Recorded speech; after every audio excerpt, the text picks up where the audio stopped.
Entonces esto es Cristianismo para principiantes, lección número 5 en esta serie de 7 lecciones. El tema de hoy, el tema de la salvación.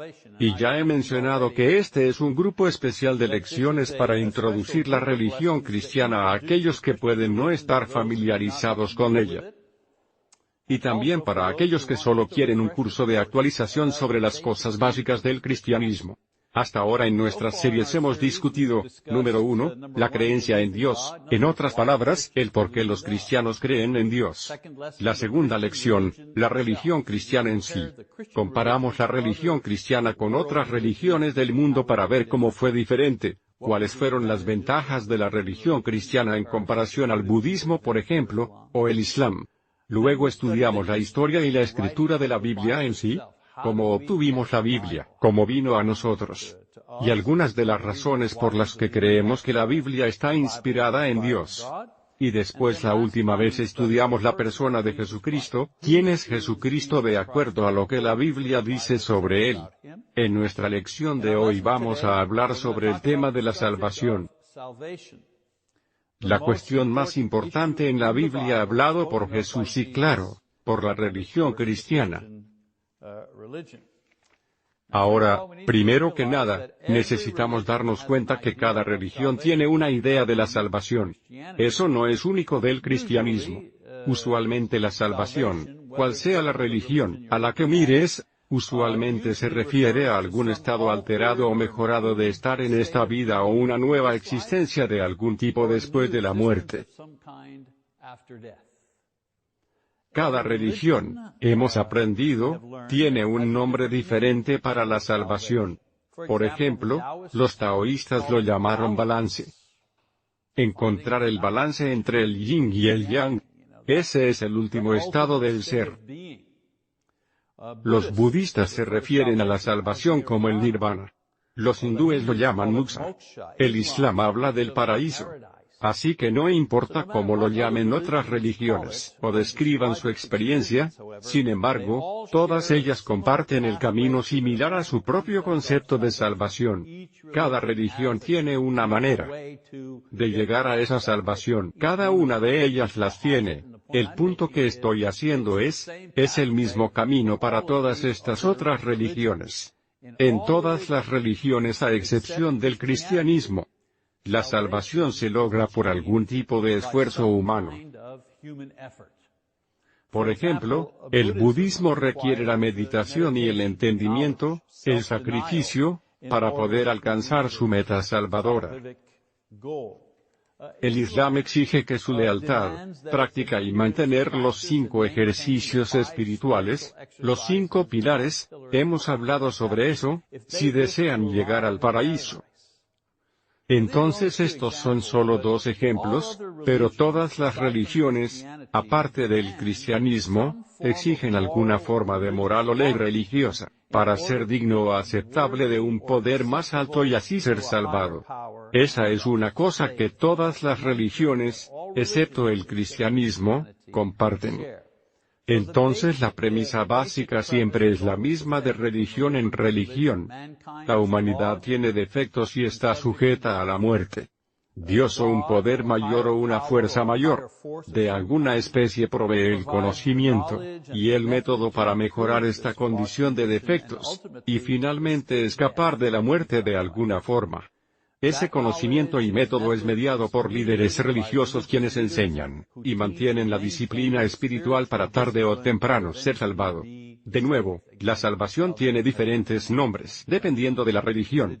Y luego, si el individuo trabaja lo suficientemente duro, entrena lo suficientemente duro, es lo suficiente ferviente en su práctica de reglas y costumbres religiosas, él o ella ganarán el precio de la salvación. Ahora, a excepción de costumbres y nombres, este ha sido el patrón para obtener la salvación, remarcado por la mayoría de las religiones en el mundo a través de la historia de la humanidad. Tienen nombres diferentes, prácticas diferentes, idiomas diferentes, ropas diferentes, tú sabes, todo diferente.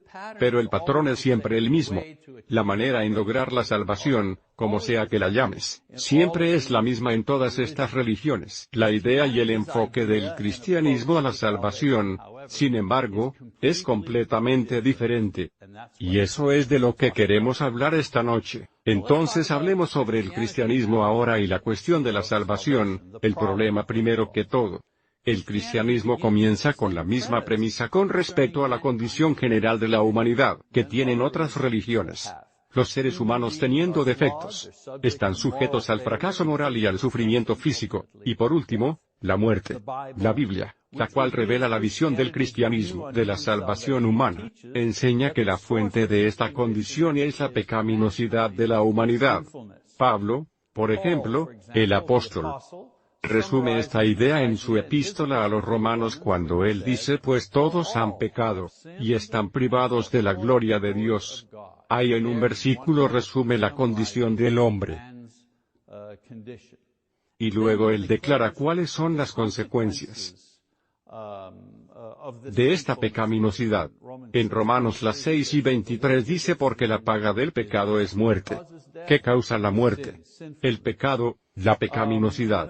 En otra epístola, Juan el apóstol esta vez describe lo que es el pecado. Él dice: todo el que comete pecado quebranta la ley. De hecho, el pecado es transgresión de la ley. En otras palabras, la desobediencia, romper la ley de Dios. Eso es lo que es el pecado. Y luego en el libro de Isaías, el profeta del Viejo Testamento, Isaías explica con más detalle el efecto que el pecado tiene en nosotros y por qué lleva a la muerte. Entonces Isaías dice lo siguiente. Él dice: son las iniquidades de ustedes, esa es tu ilegalidad, tus pecados son las iniquidades de ustedes las que los separan de su Dios. Son estos pecados los que lo llevan a ocultar su rostro para no escuchar. Así que si resumiera estos pocos versículos sobre el pecado y su efecto, podríamos decir lo siguiente en resumen: el pecado es la desobediencia al deseo de Dios. Todos en un momento u otro pecan. Esta desobediencia entonces nos separa de Dios. La palabra muerte en hebreo de hecho significa separación, significa separar. Está separado de Dios. Esta separación finalmente lleva a nuestra muerte física así como también a nuestro sufrimiento espiritual debido a que nuestro espíritu no puede estar en paz, o experimentar dicha si está separado del Espíritu de Dios en cuya imagen fue originalmente creado. Génesis 1:26.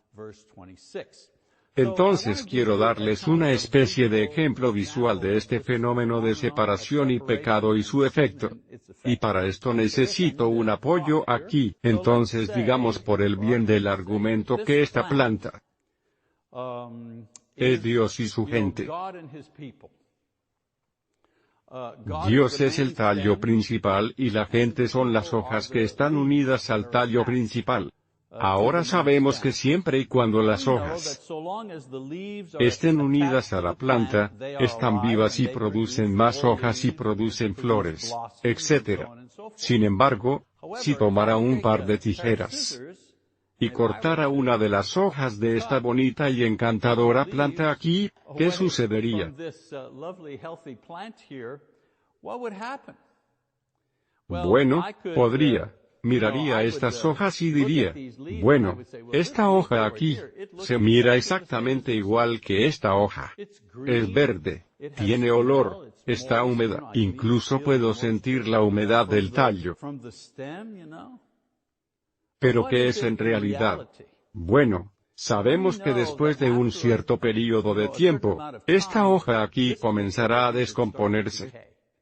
Y se hará café y parde y finalmente solo se descompondrá, se hará café, se pudrirá, y solo se volará como polvo. Ahora, la planta principal, sin embargo, continuará creciendo. Quiero decir, esta hoja, incluso por un momento o dos parece que esta hoja aquí, tarde o temprano esta morirá. Esta continuará creciendo y floreciendo. ¿Por qué? Bueno, es simple. Estas hojas están unidas al tallo el cual les da vida. Estas hojas han sido cortadas. Han estado separadas del tallo principal, y así entonces lo que les da vida y nutrientes para mantenerse vivas ya no está ahí, y entonces mueren. Bueno, Este no es un ejemplo perfecto, pero demuestra el proceso que toma lugar por medio de la pecaminosidad humana y la necesidad de la salvación. La palabra salvación, otra palabra para salvación, de nuevo en el griego es rescate. Nacimos sin pecado, nos unimos a Dios quien nos da vida y sostiene.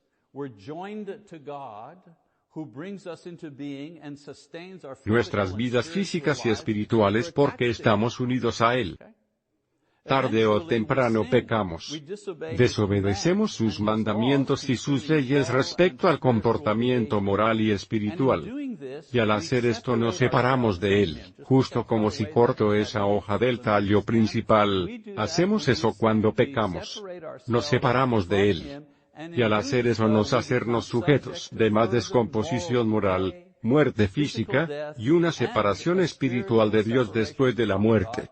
La idea es, recuerden que dije que esta hoja aquí por un tiempo, se mira como las hojas que están unidas, realmente no puedes notar la diferencia. Solo con el tiempo esta hoja comienza a pudrirse y descomponerse. Bueno, de la misma forma, cuando estamos separados de Dios, por un tiempo nos vemos bien. Somos saludables, caminamos por ahí, producimos niños, construimos cosas, somos felices, nos reímos, tenemos todos estos tipos de actividades, pero sabemos que el tiempo sigue corriendo. Es solo una cuestión de tiempo antes de que comencemos a descomponernos y envejecer, y finalmente morir. El problema aquí, claro, es que una vez que estamos cortados de Dios, no tenemos la habilidad de reunirnos nosotros mismos a Él. Y entonces estamos condenados. Justo como la hoja muerta no puede reunirse de nuevo a la planta, está condenada. Esta es la diferencia esencial entre el cristianismo y las otras religiones. Déjenme explicar. Otras religiones creen y enseñan que los seres humanos son capaces de reunirse ellos mismos a Dios a través de algún tipo de esfuerzo humano. Repito eso. Otras religiones creen que pueden reunirse a sí mismas a Dios, a la fuerza, al poder, a lo que sea, a través de algún tipo de esfuerzo humano o religioso, por ejemplo, adquiriendo algún tipo de conocimiento y entendimiento religioso. O tal vez practicando una disciplina religiosa tal como la alabanza o la meditación o rituales secretos o peregrinaje. Algunas personas tratan de lograrlo mediante una negación extrema de apetitos humanos o restricciones de comida. Cual sea la cultura, cual sea la tradición o religión, el método es siempre el mismo. Un intento para estar reunido con Dios por esfuerzo humano para evitar sufrimiento, muerte, y la separación del alma de su lugar natural con Dios por siempre. Está bien. El cristianismo, como mencioné, es único en que revela un método para rescatar al hombre basado en las acciones de Dios y no en las acciones humanas. Eso es demasiado importante. Y entonces la Biblia enseña cómo Dios nos rescata o salva de la muerte causada por nuestra separación de Él debido a nuestros pecados y desobediencia. Así es como funciona. Número 1. Dios paga la deuda moral que le debemos. Cada pecado que cometemos, cada ley que rompemos crea una deuda moral que le debemos a Dios. ¿Por qué? Porque Él es creador de leyes. Él hace las leyes. Él es el que dice no debes, no debes. Y cuando rompemos su ley, le debemos una deuda moral. Esta deuda moral es la causa de nuestra culpa, y remordimiento y miedo a la muerte y juicio porque sabemos que somos culpables. No podemos pagar esta deuda moral porque estamos contaminados por el pecado. Y no podemos producir la vida perfecta sin pecado que se requiere para remover toda una vida de imperfección y pecado. Así que en el cristianismo, ¿qué hace Dios que no sucede en otras religiones? Bueno, en el cristianismo, Dios mismo paga la deuda moral por medio de Jesucristo. Es en esta forma en la que Dios nos rescata. Pablo el apóstol lo explica en esta forma. en Romanos, capítulo 5, versículos del 6 al 11. Y leo, él dice, a la verdad, como éramos incapaces de salvarnos, bueno, aquí está incapaces de salvarnos. Esto es incapaces de salvarnos. Como éramos incapaces de salvarnos, incapaces de reunirnos nosotros mismos al tallo, ¿verdad? Entonces, a la verdad, como éramos incapaces de salvarnos, en el tiempo señalado Cristo murió por los malvados. Difícilmente habrá quien muera por un justo, aunque tal vez haya quien se atreva a morir por una persona buena. Pero Dios demuestra su amor por nosotros en esto, en que cuando todavía éramos pecadores, Cristo murió por nosotros. Y ahora que hemos sido justificados por su sangre, con cuánta más razón, por medio de él.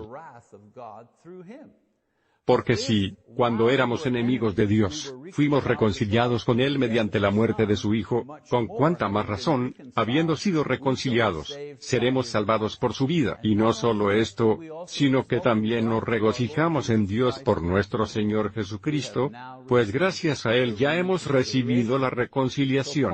Entonces Pablo lo explica claramente. Y este pasaje donde explica y señala ciertas características de la religión cristiana. Entonces déjame desglosarlo para ti un poco por medio de un método de pregunta y respuesta. Número 1, ¿por qué Dios tomó una forma humana en Jesucristo? Respuesta.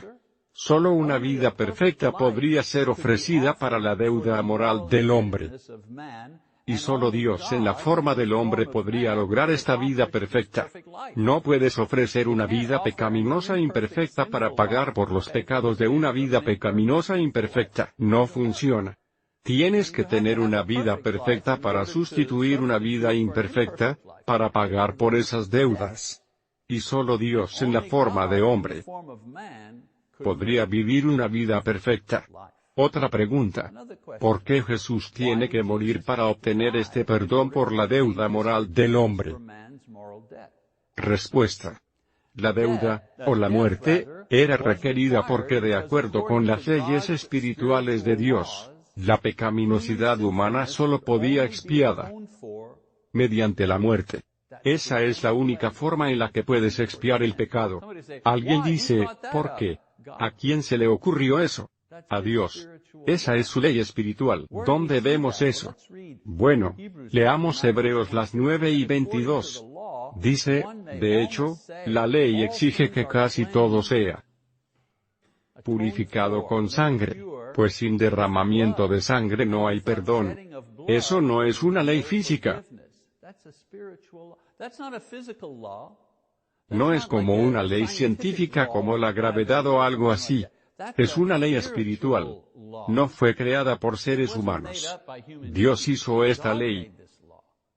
Lo leí de nuevo. De hecho, la ley de Dios, exige que casi todo sea purificado con sangre. ¿Qué quiere decir con sangre? Bueno, con la vida porque la vida está en la sangre, pues sin el derramamiento de sangre, sin la muerte, sin alguien sacrificando su vida, él dice, no hay perdón. Eso es todo de lo que se trata el Viejo Testamento. Todos esos animales sacrificados, ellos simplemente fueron un avance de lo que iba a venir, lo real lo cual es Jesucristo. Y entonces una vida perfecta era requerida para compensar la vida imperfecta de la humanidad que fue destruida por el pecado. Y así Dios toma la forma de un ser humano, lo llamamos Jesucristo, y ofrece su vida inocente y perfecta como un sacrificio para pagar la deuda moral del pecado por toda la humanidad. Está bien, otra pregunta. Bueno, ¿cómo el sacrificio de Jesús paga por los pecados de todos? Respuesta. Si Jesús solo fuera un hombre, incluso un hombre bueno y santo, su sacrificio podría expiar por él mismo y tal vez por otra persona. Un hombre paga por otra persona. Pero debido a que Jesús también es Dios y tiene una naturaleza divina, el valor intrínseco de su vida y entonces su sacrificio es diferente. Como Dios, el sacrificio de su vida divina es capaz de pagar por los pecados de toda la humanidad. la vida divina, la cualidad intrínseca, el valor de su vida, diferente que cualquier otra vida, es tal que vale la vida de cada ser humano nacido. Eso es el por qué necesitamos al Hijo Divino de Dios para ofrecer la vida humana. Un pasaje interesante en Primera de Pedro las 3:18. Pedro habla sobre esto. Él dice: porque Cristo murió por los pecados una vez por todas, el justo por los injustos, a fin de llevarlos a ustedes a Dios. Él sufrió la muerte en su cuerpo, pero el Espíritu hizo que volviera a la vida. Otro pasaje interesante en Hebreos las 7:25. El escritor dice: por eso también, hablando de Jesús, puede salvar por completo a los que por medio de él se acercan a Dios, ya que vive siempre para interceder por ellos. Él tiene una vida eterna. Él es siempre capaz de ofrecer su sacrificio por siempre por nuestros pecados. El valor de su sacrificio es tal que paga por el pecado de todos por siempre. Otra posible pregunta: ¿cuál fue el propósito del pueblo judío? ¿Qué papel jugaron en todo esto? Bueno, como he explicado en otros lugares, Dios escogió un hombre, Abraham, y de él creó una gente especial. Él les dio su religión. Él les dio un país. Él le dio leyes y formó su cultura e historia. Y su religión. Leemos sobre esto en el Viejo Testamento. Ahora, la razón para esto fue para proveer un escenario religioso, cultural e histórico en el cual apareciera como Jesucristo. Su propósito fue el de ofrecer su vida por los pecados de la humanidad. El pueblo judío fue el vehículo utilizado para hacer su apariencia humana y para ser también la primera nación en la cual este perdón sería ofrecido. Y luego una de las preguntas, otra pregunta: ¿cuál es el papel de la Biblia? Bueno, la Biblia es el recuento inspirado del plan de Dios para salvar a la humanidad a través de Jesucristo. Registra el comienzo del mundo, pero después se enfoca en la formación del pueblo judío, y luego continúa relatando su historia hasta la aparición de Jesús y sigue con los relatos de los testigos de su muerte y su entierro, resurrección, su ascensión. Y después la Biblia termina con la historia de la formación de su iglesia, y la propagación del cristianismo en el primer siglo. Su tema principal, sin embargo, es la salvación de la humanidad por medio de Jesucristo. Pablo el apóstol resume esta idea en escrito a un joven ministro cuando dice lo siguiente: desde tu niñez conoces las sagradas escrituras. Esas son las escrituras que pueden darte la sabiduría necesaria para la salvación mediante la fe en Cristo Jesús. Segunda de Timoteo, las 3:15.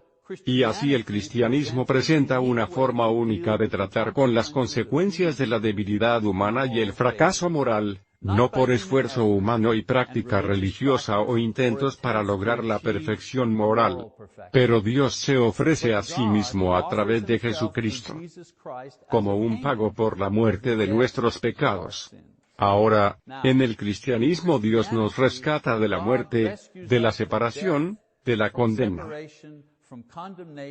Porque no tenemos el poder de rescatarnos nosotros mismos. Y si recuerdan algo de esta lección, traten de recordar que la diferencia principal entre el cristianismo y todas las otras religiones organizadas es que en el cristianismo Dios es el que nos rescata. Y en todas las otras religiones, los seres humanos tratan de rescatarse a sí mismos con la ayuda de Dios. Una diferencia muy grande. Ahora, esto no dice que los humanos no tengan participación en el rescate. Ofrecemos algo a Dios, pero es la única cosa que verdaderamente le tenemos que dar a Dios si eso es nuestra fe.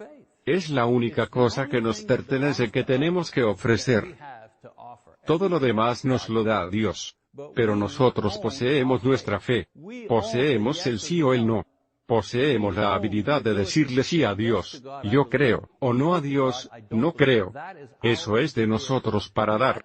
Y eso es exactamente lo que Dios pide de nosotros, la cosa que tenemos, la habilidad de darle a Él. Y esto nos trae a la segunda enseñanza importante en la Biblia con respecto a este tema de salvación. Y eso es que la salvación está basada en la fe, no en el esfuerzo humano. Entonces en el cristianismo, Dios hace lo que es imposible para la humanidad. Y eso es pagar la deuda moral del pecado. Y el hombre hace lo que es humanamente posible, él confía en Dios. Eso es lo que el hombre puede hacer. Esta es la suma de la salvación. Dios le ofrece al hombre el rescate de la muerte y la separación causada por el pecado. Y el hombre cree y confía en Dios para lograr esto de su parte. Ese es el trato. Te rescato. Confías en mí para hacer el trabajo. Esta hermosa reconciliación es descrita en varias formas en la Biblia.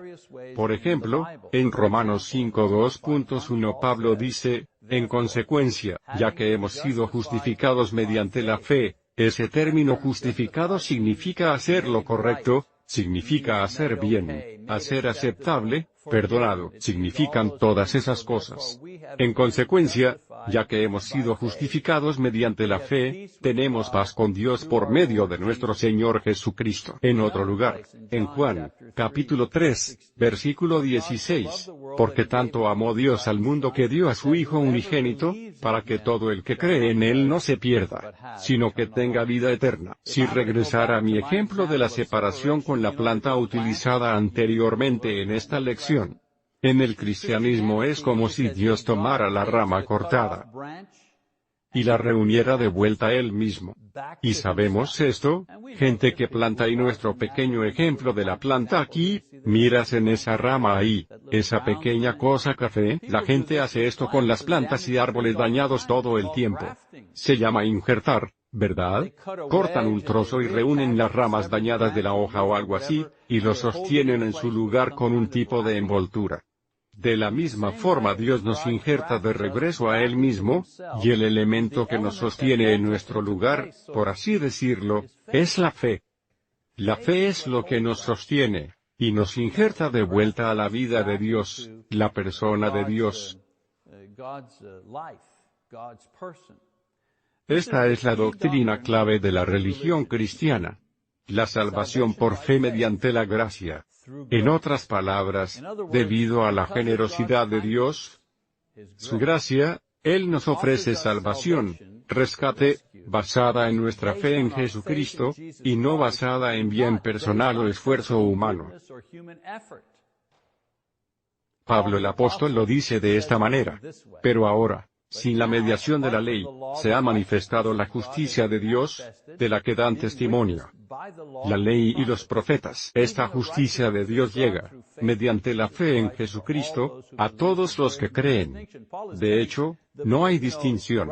Pablo dice que justo ahora, aparte de la ley y la justicia de Dios, su bondad, sus formas justas, si quieres, han sido manifestadas. ¿Cómo? Él nos ha ofrecido salvación basada en la fe. Así es que tan justo es. Así es que tan bueno es. Eso es lo que él está diciendo aquí. ¿Está bien? Claro que hay varias facetas y detalles de la religión cristiana que no he mencionado aquí. Pero la cuestión de la salvación y cómo es producida por Dios y recibida por el hombre es la enseñanza principal de la Biblia y de la fe cristiana. Ahora, hay algunas preguntas que naturalmente surgen de esta enseñanza y que la mayoría de nosotros ya sabe sobre el cristianismo. Aquí está una de las preguntas. ¿Qué es la fe y qué debemos creer exactamente? Bueno, primero que nada, creencia, por simple definición, es aceptar algo como verdad. Esa es la definición de creer. Acepto que esto es verdad. Eso es creer. En el cristianismo, aceptamos como verdad que Jesucristo es el Hijo de Dios. Eso es lo que creemos, eso es lo que aceptamos como verdad. Cuando fue retado a creer, Pedro, uno de sus apóstoles, demostró la esencia de la creencia cristiana cuando dijo lo siguiente: Tú eres el Cristo, el Hijo del Dios viviente. Mateo 16:16. Ahora hay muchas otras enseñanzas y detalles de la fe cristiana que uno debe conocer y entender y creer. Sin embargo, por el bien de la salvación, el asunto esencial es lo que creemos sobre Jesucristo. Claro que esta creencia incluye nuestra confianza en que su muerte paga por nuestros pecados, y nuestra fe en Él nos compensa ante Dios. Está bien, eso es lo que se supone que creamos. Otra pregunta. Bueno, ¿qué hay del arrepentimiento y el bautismo? Porque la Biblia habla sobre eso. Bueno, en la Biblia, la fe casi siempre está asociada y acompañada por el arrepentimiento y el bautismo, está en el Nuevo Testamento. El arrepentimiento se refiere al cambio de opinión, un punto de inflexión de la no creencia y el pecado hacia la creencia y un deseo de complacer a Dios. He mencionado antes que el arrepentimiento es una cuestión de visión al futuro. Cuando me arrepiento, estoy mirando al futuro. Estoy diciendo en el futuro, así es como actuaré, así es como pensaré. Esto es lo que haré. No haré lo que hice en el pasado. Ese es el porqué el arrepentimiento no está tratando de regresar y arreglar cosas. El arrepentimiento busca mirar hacia adelante y hacer un cambio en el futuro. La palabra en inglés bautismo viene de una palabra griega la cual significa caer o sumergir en agua.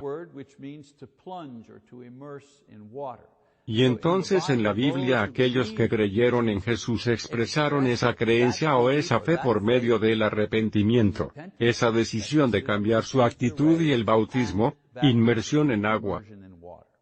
Y entonces cuando Pedro el apóstol predicó sobre la muerte y resurrección de Jesús, él motivó a la gente a creer.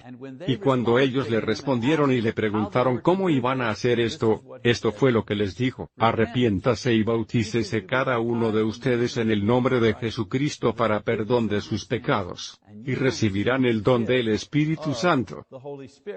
Y, saben, citamos ese pasaje mucho aquí. Y una de las razones por la que lo hacemos es porque es la primera respuesta después de la muerte y resurrección de Jesús y su ascensión. Pedro está predicando el primer sermón completo del Evangelio en el día de Pentecostés, la primera vez que el Evangelio completo es predicado. Y la primera vez en que terminó de predicar y la gente le dice, bueno, entonces ¿qué hacemos ahora? Y su respuesta es, en Hechos 2:38, arrepiéntase y bautícese. Ese es el porqué 2000 años después. Cuando le enseño a alguien y piensan y dicen, bueno, creo en Jesús. ¿Qué hago ahora? Mi respuesta es siempre Hechos 2:38 porque mi punto es que si fue lo suficientemente bueno para Pedro, como su respuesta a la gente que están escuchando el Evangelio por la primera vez, entonces es lo suficientemente bueno para mí como una respuesta para la gente que me lo está preguntando. ¿Qué hago ahora? Sí, arrepiéntase y bautícese. En otro pasaje, Pablo el apóstol describe lo que le fue dicho antes de que fuera bautizado por un hombre llamado Ananías. Dice, y ahora, ¿qué esperas? Levántate, bautízate y lávate de tus pecados, invocando su nombre. Para resumirlos, Dios ofrece la salvación a través del sacrificio de Jesucristo. Y aceptamos ese sacrificio para nuestros pecados personales por fe, eso es al creer que Jesús es el Hijo de Dios. Y expresamos esa fe de acuerdo al mandamiento de Dios en arrepentimiento y bautismo. Tal vez una última pregunta. ¿Quién se puede convertir en un cristiano? ¿Y cuándo una persona puede ser bautizada? Jesús responde esta pregunta cuando Él habló con sus apóstoles, registrado en el Evangelio de Marcos. Les dijo, vayan por todo el mundo y anuncien las buenas nuevas a toda criatura. El que crea y sea bautizado será salvo, pero el que no crea será condenado. Y así el mismo Jesús dice que las buenas nuevas de la salvación son para todos. Todos. Cualquiera que crea y sea bautizado, de acuerdo a Jesús, es salvado. No hay excepciones basadas en color o raza, educación, género, posición social. Sin embargo, Él también aclara que aquellos quienes se rehúsan a creer no tienen una forma alternativa para ser salvados. Eso significa que cuando venimos a creer, entonces no debemos dudar en expresar esa fe en la forma en que Dios deseó, y eso es, claro, por medio del arrepentimiento y el bautismo. Entonces, conforme cerramos esta lección en la salvación, déjenme motivar a todos los que escuchen este mensaje a creer en Jesucristo y confiar en la manera de salvación que solo Él ofrece. Nadie más ofrece eso. Y si aún no has expresado tu fe y arrepentimiento y bautismo, entonces necesitas hacerlo tan pronto como sea posible. Está bien. Bueno, esa es nuestra lección de salvación. La próxima vez que nos juntemos vamos a hablar sobre la iglesia. ¿Qué es lo que la Biblia dice sobre la iglesia? Está bien, esa es nuestra lección de esta tarde. Muchas gracias por su atención.